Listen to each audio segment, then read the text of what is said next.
세상 사람들이 생각하는 구원자의 이미지는 영웅적인 이미지에 가깝습니다. 그들이 생각하는 구원자, 이 영웅의 이미지는 탁월한 리더십을 가지고 있으며 천하무적의 무력을 가지고 있으며 용감무쌍한 기계를 가지고 있어야 됩니다. 이처럼 세상에서 생각하는 구원자의 이미지는 탁월한 영웅적 이미지를 가져야 됩니다. 결코 나약하거나 패배하는 이미지를 가진 자는 결코 구원자, 영웅이 될 수가 없습니다. 그러나 성경에서 이야기하는 이 구원자, 이 메시아는 세상의 영웅적인 이미지와는 다릅니다. 왜냐하면 사람들의 생각과 하나님의 생각, 그리고 사람의 계획과 하나님의 계획이 전혀 다르기 때문입니다. 바로 오늘 본문 말씀이 그러한 다름을 다루고 있습니다. 우리가 읽은 이사야 53장은 고난받는 종의 노래로 잘 알려져 있습니다. 구약학적으로 구약 예언 문학의 최고봉으로 손꼽히는 본문입니다. 사도 요한의 제자 폴리갑은 오늘 본문을 가리켜서 구약 복음의 황금 순환장이라고 칭하기도 하였습니다. 오늘 본문 53장에서는 우리라는 표현이 지속적으로 등장하므로 이것이 공동체적인 애가의 성격을 나타내고 있습니다. 다시 말해 공동체적인 죄악 때문에 여호와의 종이 공동체를 대신하여 고난을 받는 내용을 알립니다. 다시 오늘 본문 말씀이 바로 앞에 52장 13절부터 한 세트로 구성되어 있습니다. 52장 13절에서 여호와의 종은 형통할 것이고 받들려 높임을 받게 될 것입니다. 그런데 갑자기 여호와의 종의 파격적인 모습이 나타나는데 그의 모습은 손상을 입은 모습이라는 겁니다. 거의 사람의 모습으로 보이지 않습니다. 당황스러운 것은 여호와의 종은 세상에서 그리는 구원자, 영웅의 이미지와는 완전히 다른 모습이고 전혀 매력적인 모습이 아니라는 사실입니다. 그런 모습에 오히려 사람들은 놀라게 될 것입니다. 열방은 이전에 전혀 알지 못하였고 또한 알 수도 없고 듣지도 못하는 것을 보게 될 것입니다. 왜냐하면 그들이 전혀 생각하지도 못한 방법대로 하나님의 구원이 오고 있기 때문입니다. 그리고 난 다음에 비로소 53장에서 여호와의 종의 이미지가 나타나고 있습니다. 우리가 전하는 것을 누가 믿었느냐? 여호와의 팔이 누구에게 나타났느냐? 여기서 누가 라고 하는 이 수학적인 질문을 통하여서 바로 세상 사람들이 기대하고 있는, 생각하고 있는 전혀 다른 모습을 가진 여호와의 종에게 여호와의 팔이 나타나는 것을 알 수 있습니다. 이전 장을 통해서 꾸준히 나타나는 여호와의 팔은 하나님의 능력과 구원을 뜻하는 단어입니다. 다시 말해 하나님의 능력과 구원, 회복이 바로 이 여호와의 종에게서 나타난다는 겁니다. 하지만 사람들이 기대하고 생각하는 바와는 전혀 다른 모습으로 여호와의 구원이 사람들에게 오고 있기 때문에 사람들은 믿지 않을 것임을 수사학적으로 이사야는 우리에게 알려주고 있는 것입니다. 사람들이 여호와의 구원을 믿지 않는 것은 본인들의 믿음이 없는 것도 있겠지만요. 본문 말씀에 근거해서 생각해보면 자신의 생각과 기대와 너무 달라서 믿지 못한다는 겁니다. 이런 여호와의 구원을 베풀 종으로서의 여호와의 종은 사람들의 기대와 전혀 다르게 아주 볼품없고 초라하게 오신다는 겁니다. 그에게는 사람들이 좋아할 만한 어떤 아름다운 것이 없습니다. 심지어는 3절에서 사람들에게 거절당하고 버림을 받습니다. 이어서 그가 고통을 당하는 이유를 알려주는데 바로 4절부터 6절 말씀을 보시면 여호와의 종의 고난은 자신의 죄 때문이 아니라 다른 사람들의 죄와 허물 때문에 대신 고난받고 징계당한다는 겁니다. 이것은 자신의 죄 때문에 고난당한다고 생각하였던 고대 근동시대의 생각과는 완전히 다른 것입니다. 여호와의 종의 고난은 양과 같이 그릇 행하여 각기 제 길로 갔던 우리들의 죄 때문에 대신 당한다는 겁니다. 자신의 잘못이 없이 타인의 죄 때문에 대신 당하는 대속적인 고난이라고 이사야는 예언하고 있습니다. 바로 이 여호와의 종은 도수장에 끌려가는 양과 같았으며 털강자 앞에서 잠잠한 양처럼 침묵하였습니다. 너무 얌전합니다. 그러나 그가 당하는 이러한 수모들이 자신들의 죄악 때문이라는 것을 사람들은 전혀 몰랐습니다. 심지어는 여호와의 종은 고통과 허무의 극치인 죽음까지도 경험하는데 그의 무덤이 악인들과 함께 있었습니다. 완전히 죄인 취급을 받습니다. 완전히 수치와 모욕을 바닥까지 경험합니다. 그런데 놀랍게도요, 이 모든 것은 하나님께서 원하시는 것이었습니다. 이로써 여호와의 종은 자신의 고난과 죽음으로 죄악된 백성들을 대신하여 자신의 영혼을 속건 제물로 드리게 됩니다. 여기서 이 속건 제물이라고 하는 것은 레위기 5장에서 말씀하듯이 죄와 관련하여 무엇인가 갚아야 하는 제사입니다. 이 제사는 신앙의 배반이나 신앙 모독 행위 등 특수 범죄를 설명하기 위해서 고안된 제사인데 바로 그가 자신의 죽음으로 속건제를 드린다는 겁니다. 그러면 마침내 그가 이 자손을 보게 될 것이며 하나님의 뜻을 성취하고 강한 자들과 탈취물을 나누는 승리하는 이미지로 여호와의 종은 마무리되게 됩니다. 여호와의 종은 사람들에게 믿지 못하고 버림받고 타인의 죄 때문에 하나님께 징벌을 받고 더 이상 부끄러울 수 없는 수치로 떨어지지만 결국에는 하나님의 뜻을 이루고 성취할 것이라는 내용이 오늘 우리가 읽었던 이사야 53장의 말씀입니다. 그러면 오늘 말씀에서 등장하는 여호와의 종은 누구일까요? 백성들의 죄를 대신 짊어지시고 자신의 고난과 죽음의 고통을 통하여서 하나님의 구원을 이루게 하는 종은 누구를 가리키는 것입니까? 이에 대해서 학자들 사이에서는 여기 53장에서 등장하는 여호와의 종이 누구인지 밝히는 논의가 있었습니다. 그가 이사야 자신일 것이다, 혹은 이스라엘 백성들을 가리키는 것이다 등 다양한 의견들을 내놓기도 하였습니다. 그러나 중요한 것은 이미 이사야 53장에서의 고난받는 여호와의 종이 누구인지 성경에서 밝히고 있다는 겁니다. 사도행전 8장 26절 이하를 보면요, 빌립이 성령의 이끄심을 따라서 예배하러 예루살렘으로 올라가던 에디오피아 내시를 만나게 됩니다. 공교롭게도 에디오피아 내시가 이사야서를 읽고 있었는데 그가 읽은 말씀이 오늘 우리가 다루게 되는 이사야 53장 말씀이었습니다. 이것을 읽었으나 이것을 지도해 주는 사람이 없어서, 가르쳐 주는 사람이 없어서 이 말씀을 깨닫지 못하고 있었습니다. 사도행전 8장 33절에 보면 이렇게 말씀하고 있는데요. 그 내시가 빌립에게 말하되 청하건대 내가 묻노니 선지자가 이 말하는 것이 누구를 가리킴이냐? 자기를 가리킴이냐? 타인을 가리킴이냐? 빌립이 입을 열어 이 글에서 시작하여 예수를 가르쳐 복음을 전하니 라고 말씀하죠.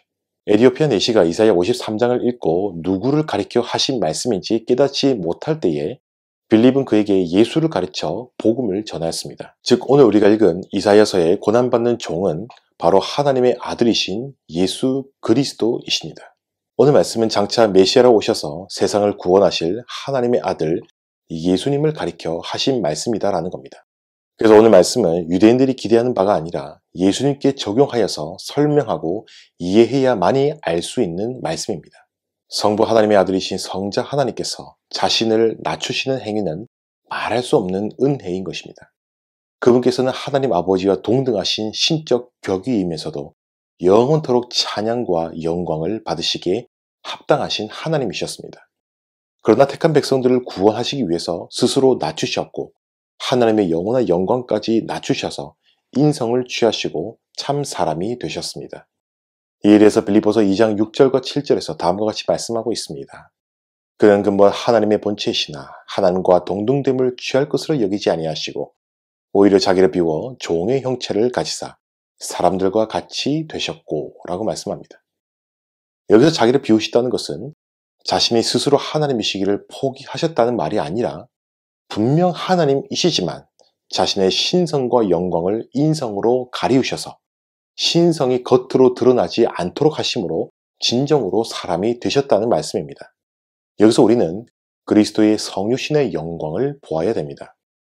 하나님의 아들이신 예수님께서는 말씀대로 처녀의 몸에서 나셔서 한 아기의 모습으로 이 세상에 오셨습니다.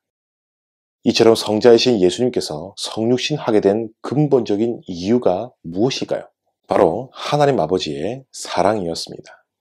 성부 하나님께서는 사랑으로 그 아들을 이 세상에 보내어 주신 것입니다. 그래서 우리가 잘 아는 말씀이 있죠. 하나님이 세상을 이처럼 사랑하사 독생자를 주셨으니 라고 말씀합니다. 그러나 우리 예수님께서 이 세상에 오셨을 때에 주님께서는 환영받지 못하셨습니다. 정확히 말하면 그분의 존재에 걸맞는 사람들의 환영이 뒤따라오지 않았습니다. 나셨을 때의 아기 예수님께서는 뉘실 자리가 없어서 그분이 뉘신 곳은 화려한 왕궁이 아니라 초라한 마국간이었고 말구유였습니다. 하나님의 아들이신 그분치고 너무나도 초라하게 태어나신 것입니다. 또한 그분의 모든 삶은 고난이셨습니다. 신적인 격의 속에 율법의 주인이신 그분께서는 율법의 명령에 복종하실 필요도 없고 율법의 저주를 받으실 필요가 없으시나 율법 위에 계신 그분께서 무한하신 사랑과 겸비하심으로 율법 아래에 들어오신 것입니다. 또한 죄는 없으시되 우리와 똑같이 시험을 받으셨습니다. 예수님께서 육신을 입으심으로 밖에서 침입해오는 모든 대적과 온갖 시험을 능히 담당하셨고 육신을 가진 인간이 외부적으로 당하는 모든 어려움을 친히 몸소 경험하셨습니다. 이러한 예수님을 당시에 알아보는 사람들은 많이 없었습니다. 많은 사람들에게 하나님의 말씀을 가르쳐 주시고 병을 고치시며 우리의 모든 약한 것들을 친히 싸매어 주셨으나 사람들은 그를 믿지 아니하고 오히려 배척하였습니다. 서기관과 바리새인들의 끊임없는 공격을 당하셨습니다. 그리고 그분의 가장 궁극적인 고난은 바로 십자가의 죽으심이었습니다. 예수님께서 십자가의 죽으심은 자신의 죄 때문이 아니라 우리의 죄 때문에 친히 십자가의 모든 고통을 감당하신 것입니다. 예수님께서는 조용히 우리를 구원하는 유일한 길, 이 십자가의 길을 묵묵하게 감당하신 것입니다. 마치 도수장에 끌려가는 양처럼 털강자 앞에서 잠잠한 양과 같이 그 길을 걸어가신 것입니다. 여러분, 예수님께서 과연 무슨 죄가 있으십니까? 우리를 해치셨습니까? 누군가를 해치셨습니까? 사람들을 선동하여서 쿠데타를 일으키셨습니까? 아니면 횡령을 하셨습니까? 예수님께서는 강포를 행하지 아니하였고요. 그 입에 거짓이 없으신 무고하신 분이십니다. 그러나 종교 지도자들과 사람들은 무고하신 예수님을 이방인의 손을 빌어서 불의한 재판, 억울한 재판을 받게 하셨습니다. 이 일에 대해 베드로는 사도행전에서 후에 성령이 충만하여 다음과 같이 말하였습니다. 그가 하나님께서 정하신 뜻과 미리 아신 대로 내준 바 되었거늘 너희가 법 없는 자들의 손을 빌려 못 박아 죽였으나 라고 말씀합니다. 무고한 예수님께서는 불의한 재판을 받으시고 십자가에 매달려 죽으셨습니다. 그러나 예수님의 죽으심은 자신의 죄 때문에 죽은 것이 아니라 많은 사람의 죄를 짊어지시고 죽으신 대속적인 죽음이었습니다. 예수님의 죽으심은 많은 사람들을 의롭게 하시고자 하시는 죽으심이셨고 아버지께 대한 온전한 순종이었습니다. 말씀대로 많은 사람들을 위하여 자신의 육체를 깨뜨리심으로 자신을 속건 제물로 드리신 겁니다. 예수님께서는 우리를 위하여 자신을 다 내어주셨습니다. 그리고 하나님께서는 그 속건제를 받으셨고 그분의 희생적인 죽으심으로 씨를 보게 되었습니다. 여기서 씨라고 하는 것은 구약에서 자손을 의미하는 바로 쓰였습니다. 그러나 신약으로 가면 이것이 점점 발전하여서 하나님 나라의 백성들, 예수님의 피로 말미암아 구원받은 교회를 가리키는 것입니다. 다시 말해 예수님의 대속적인 십자가의 죽으심으로 칭의받을 교회를 가리키는 겁니다. 그래서 교회를 가리켜서 그리스도를 통하여 거저주시는 하나님의 의를 전가받은 의의 전가 공동체라고 부를 수 있는 것입니다.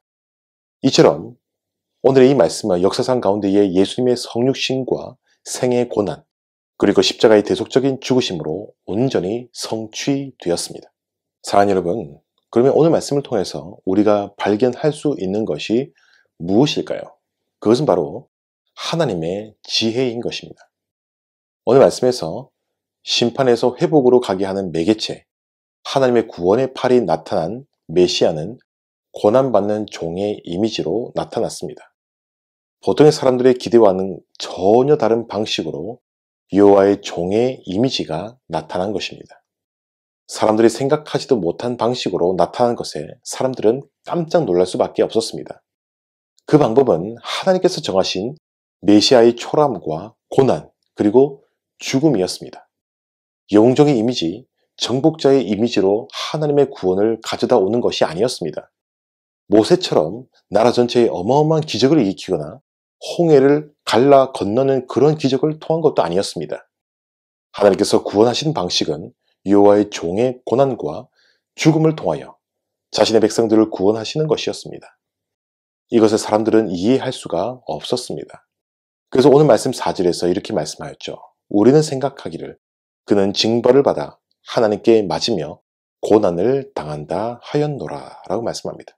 이는 사람들이 볼 때에 어리석을 수밖에 없었습니다. 하나님의 구원을 가져다 오고 회복을 이루는 자가 힘없이 고난당하고 죽는다고 하는 것은요, 있을 수가 없는 일이었습니다. 나아가서 이러한 고통과 죽음은 아주 미련해 보이는 것이었습니다. 그래서 고린도서 1장 23절에서 다음과 같이 말씀하는 겁니다. 우리는 십자가에 못 박힌 그리스도를 전하니 유대인에게는 거리끼는 것이요 이방인에게는 미련한 것이로되 라고 말씀합니다. 하지만 하나님께서는 이와 같은 방식으로 하나님의 구원을 이루신 것입니다. 아주 화려하게 영웅적인 이미지의 메시아를 통해서 하나님 나라의 백성의 죄의 문제를 해결하고 구원하신 것이 아니라 역설적으로 그리스도의 고난과 죽으심을 통하여 이 모든 역사를 이루어 주셨습니다.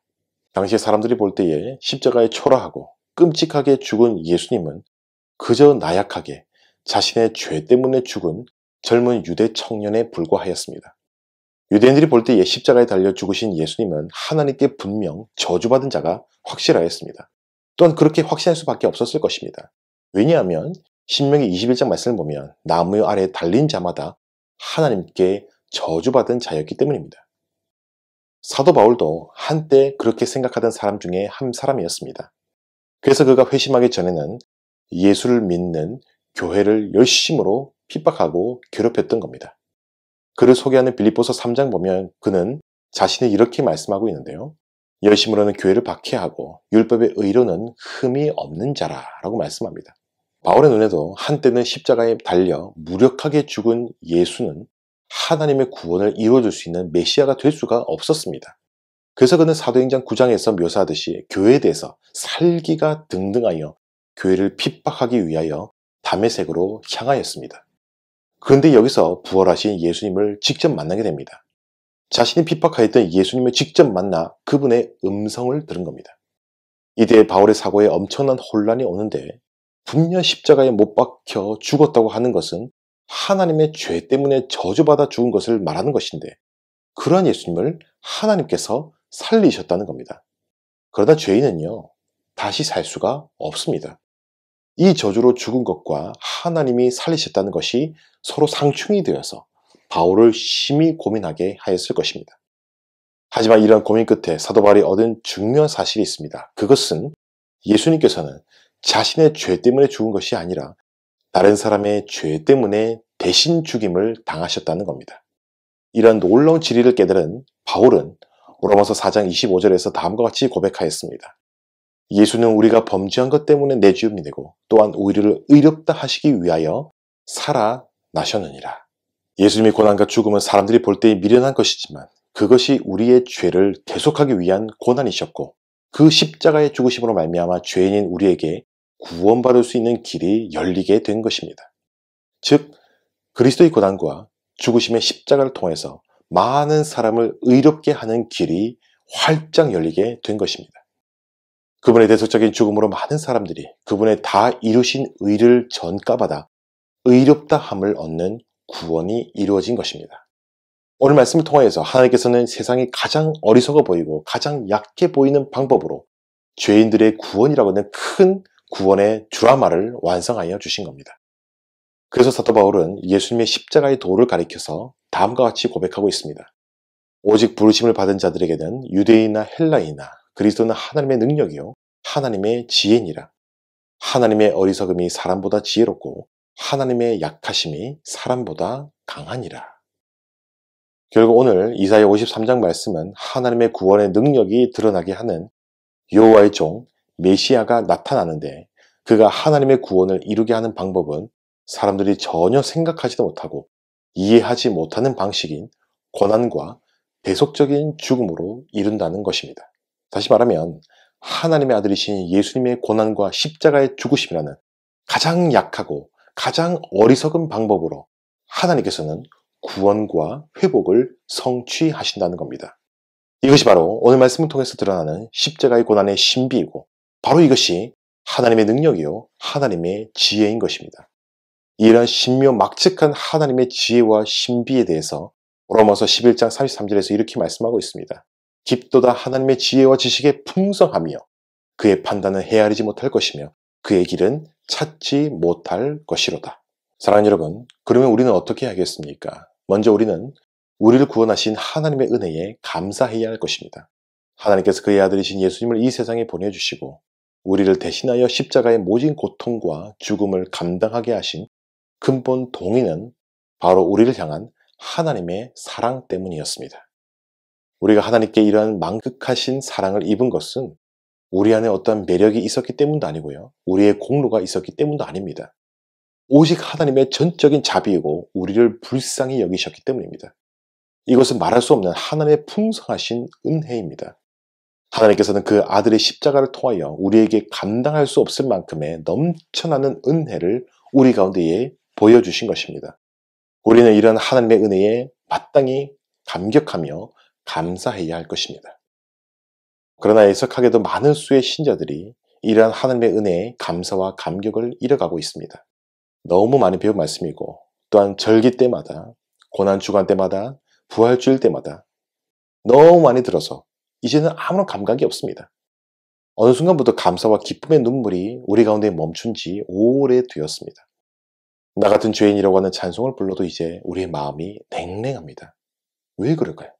이에 대해서 청교도 신학자 존 오웬은 이렇게 지적하고 있습니다. 바로 우리의 마음과 생각이 육신적이고 감각적인 상태에 빠지고 세속적인 것들로 우리의 마음과 생각이 가득 찼기 때문입니다. 이러한 경우 마음이 분주하여 그리스도의 사랑과 영광에 대한 바른 지각이 마음속에 머물 수 없음을 지적합니다. 우리가 잃어버리지 말아야 할 것은 그리스도께서 우리를 사랑하신다는 것, 그 이상 훌륭한 양분은 없다라는 겁니다. 그러므로 우리는 우리 마음 가운데의 세속적인 생각과 세상에 대한 미련을 이제는 다 버리시고 그리스도의 사랑을 온전히 묵상해야 하는 것입니다. 그리고 마지막으로 구원받은 우리도 십자가의 길을 따라가야 됩니다. 믿음으로 구원받은 우리는 여전히 슬픔 많고 죄악 많은 이 세상에 살아가고 있습니다. 여러분, 신자들에게 믿음을 주신 즉시 낙원으로 데려가시면 얼마나 좋겠습니까? 그러나 대부분의 신자들은 그렇지 않다는 거예요. 왜냐하면 이제 세상 가운데 남겨진 교회는 그리스도의 남은 고난을 채워야 하기 때문입니다. 골로새서 1장 24절 말씀 보면 이렇게 말씀하고 있는데요. 나는 이제 너희를 위하여 받는 괴로움을 기뻐하고 그리스도의 남은 고난을 그의 몸된 교회를 위하여 내 육신에 채우노라. 정확하게 말하면 그리스도의 남은 고난이라기보다는 그리스도의 고난 뒤의 것들을 채워 나가야 한다는 겁니다. 쉽게 말해서 우리 주 예수님께서 나를 구원하시기 위하여 십자가 지신 것처럼 예수님 믿고 구원받은 우리도 이제는 자신의 십자가를 지고 예수님을 따라가야 한다는 겁니다. 그 십자가가 무엇입니까? 예수님의 십자가는 우리를 대속하기 위한 속건제로서의 십자가였다고 한다면요. 우리가 져야 되는 십자가는 예수님의 모습을 닮아가는 데 따라오는 모든 삶의 유혹과 핍박과 고난과 우리 안에 있는 죄된 본성들을 이야기하는 것입니다. 이러한 것들을 나의 십자가로 지고 끊임없이 싸우며 나 자신을 죽이고 내 안에 그리스도의 형상을 이루기까지 나아가야 합니다. 즉, 예수님을 따르는 제자의 삶을 살아가야 하는 것입니다. 이것이 교회들에게 주어진 거룩한 사명이자 십자가의 의무인 것입니다. 우리는 주님께서 이 세상에 육신으로 계셨다면 사셨을 것 같은 삶의 모습으로 그분을 따라 살아가야 하는 것입니다. 그래서 주님을 따르고 닮아가는 성화의 과정이 너무나도 어렵고 힘들더라도 말씀과 성령의 능력으로 나를 위해 모진 고통과 죽임을 기꺼이 감당하신 주님 바라보며 우리는 넉넉히 이겨내야 하는 것입니다. 그래서 우리 가운데에 우리 주님께서 온전히 드러나시도록 해야 하는 겁니다. 나 자신이 죽어야 내 안에 계신 그리스도의 형상이 드러나는 것입니다. 내가 더 낮아져야 내 안에 계신 그리스도께서 영광을 받으시는 것입니다. 우리의 못난 모습을 통하여서 주님이 영광 받으실 수 있다고 한다면 그 어떠한 십자가도 기쁨으로 져야 하지 않겠습니까? 바라기는 십자가의 신비 앞에 감격하고 감사하며 주님 지신 십자가의 그 길을 기쁨으로 따라가므로 이 좁은 길 끝에 계신 영광의 주님을 기쁨으로 맞이할 수 있는 저와 여러분 될 수 있기를 간절히 소망드립니다. 그리고 이 사랑을 아직도 모르는 이들에게 우리의 남아있는 모든 삶을 통하여 전하며 전도자의 삶을 살아갈 수 있는 저와 여러분 될 수 있기를 주님의 이름으로 간절히 소망드립니다. 감사합니다.